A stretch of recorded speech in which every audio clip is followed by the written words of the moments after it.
In this lesson, we'll continue to discuss the factors causing the Industrial Revolution. For hundreds of years, the production of cloth had required the weaver to pass a shuttle containing thread back and forth across the working area of the loom. This process required the use of both hands, and some types of weaving could only be done by two people sitting together at the loom. In 1733, John Kay invented the flying shuttle, exponentially increasing the processing speed of the cloth. And one person could now operate the loom alone and could make many shapes and sizes of cloth. These changes doubled the speed of weaving. The flying shuttle consisted of a shuttle box at each end of the loom. A long board called the shuttle race connected the two shuttle boxes. Using cords attached to the top of the loom, a weaver could single-handedly knock the shuttle back and forth from one shuttle box to the other, weaving the thread across the loom in the process. By 1800, many people owned hand looms with a flying shuttle. There may have been as many as 250,000 looms in Britain by that time.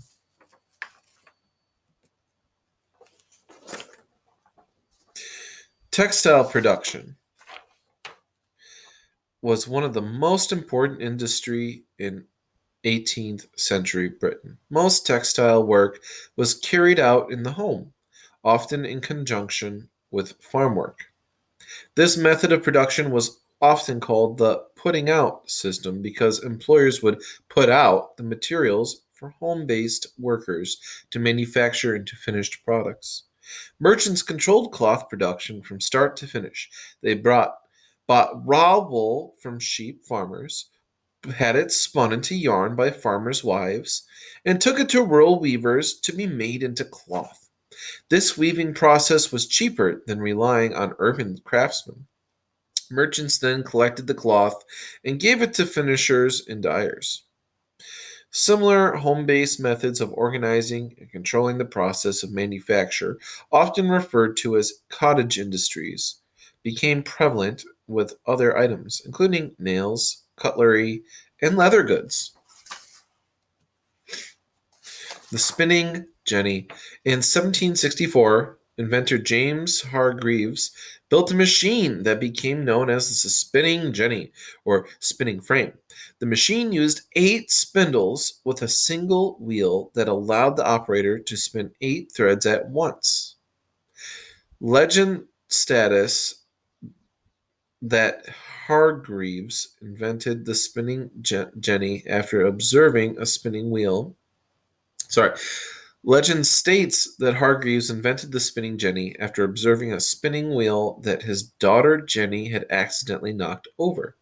Despite its fall, the wheel was still turning.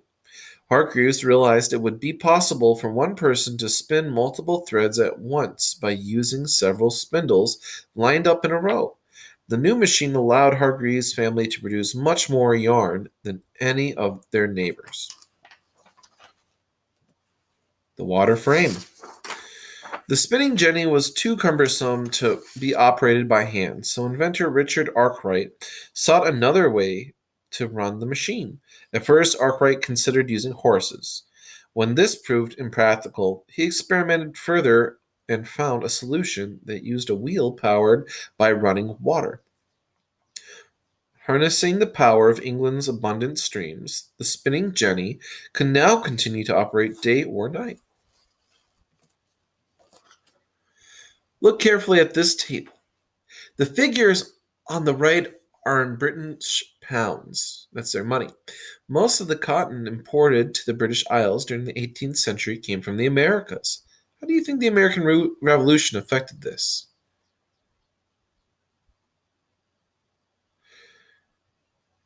Well, we can see the gap um, in imports because of the revolution. It's going to disrupt the cotton trade.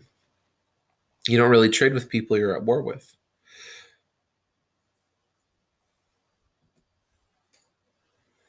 Cotton goods exported by Britain. By 1802, the cotton textile industry made up between 4 and 5% of Britain's national income. By 1812, 100,000 spinners and 250,000 weavers were working in the industry. Production had grown to 8% and had overtaken the wool industry. More than half the value of British home exports in 1830 consisted of cotton textiles.